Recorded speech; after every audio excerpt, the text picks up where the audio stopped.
of fighting back against capitalist corporate exploitation. For example, the water wars, some of you may have heard about in Cochabamba in 1999 and 2000. Bechtel Water Company was coming to Bolivia to try to privatize the water. And this was after the electricity was privatized, the gas was privatized. This was happening all over the place. And so it wasn't out of nowhere that people fought back against this. There was a history of things being privatized in Bolivia, but when they tried to come and privatize the water, workers and people all over Bolivia decided to come together and fight back against this, and they won. And they got Bechtel out.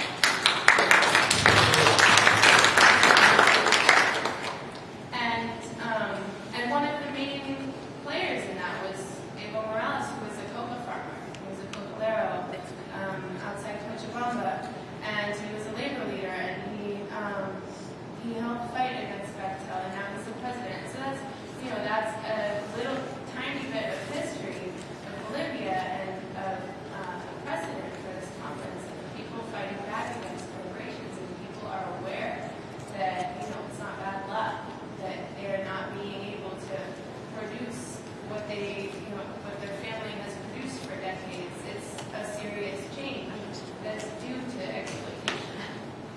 So I thought that it was so special that kind of language was being used at this conference, because I don't hang out very often with the mainstream environmentalists in this country, but when I have, I've been severely disappointed by the language that's used. I mean, there's a lot of talk of polar bears, and I don't want polar bears to die, but it's not that I don't care, but that's not tangible to me. That's not something that I can be like, wow, I'm going to go out, get out in the street, and fight for these polar bears. Not going to happen. But when someone's telling me specifically that their life is being affected by climate change, I want to do something about it. And that's one thing that the U.S. environmental movement needs to do. But also they need to make these connections. If you want to talk about polar bears, talk about why those polar bears were dying. It's because of capitalism. It's because of, offshore drilling and, all kinds of things that are all related and are all a result of this capitalist system. And so, and also people are willing to talk about consumerism, and people are willing to talk about, use paper bags, not plastic bags, and don't use so many napkins when you go to Starbucks. And you don't need 3 flat screen TVs, you only need 1. Like that's not getting down to prove it, and that's not going to do anything. And so, we need to stop talking in these vague terms. And I don't know if any of you spend time with that mainstream environmental movement either, but I do think that we need to start talking to them and start challenging them on these issues. Especially, there's a little phrase, thinking green but fighting red. And I think that that's what we need to do, and we need to bring that mentality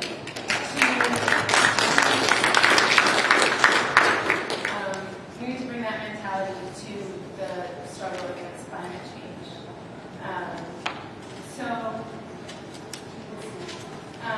Also, the other way, we also need to look at the issues that we focus on as anti-capitalists and as people fighting for social justice. We need to look at those through an environmentalist lens as well. And it needs to go both ways. So, everyone at the conference was saying, we need to look at all injustice. It can't just be about climate justice. We need to look at all injustices and take advantage of this moment to end all oppression, not just to end the injustice that is forced upon the environment and people that are affected by that. But that's why we brought in reparations, climate debt. That's why they brought in immigration. That's why we brought in racism, indigenous rights. Anything that you can think of, you can relate to this, because anything that has to do with exploitation and oppression can be related to the exploitation and oppression of Mother Earth and her resources and the people who are dependent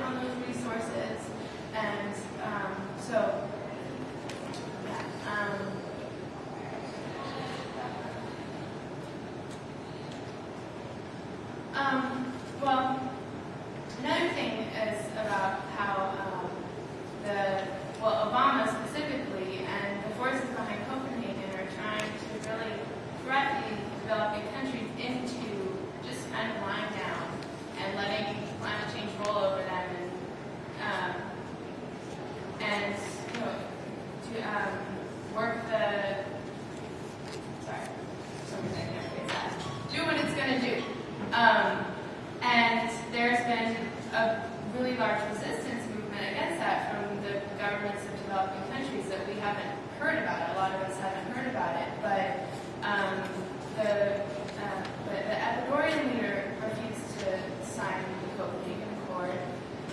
Evo Morales of Bolivia refused to sign. Hugo Chavez of Venezuela refused to sign.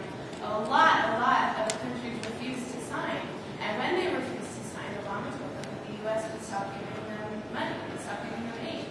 And so they took away 2.5 billion, sorry, from Ecuador. No, right? Yes, and 3 million from Bolivia. And the foreign minister of Ecuador at this conference, at the Cochabamba conference, said he would give Obama 2.5 million if he would sign the Kyoto Protocol, which was the previous agreement, which actually did have some chance of lowering emissions and making change, whereas the Copenhagen Accord really is just a death sentence on so many countries, and some countries did sign it because they had to choose. Do I want aid for my people before climate change wipes them out?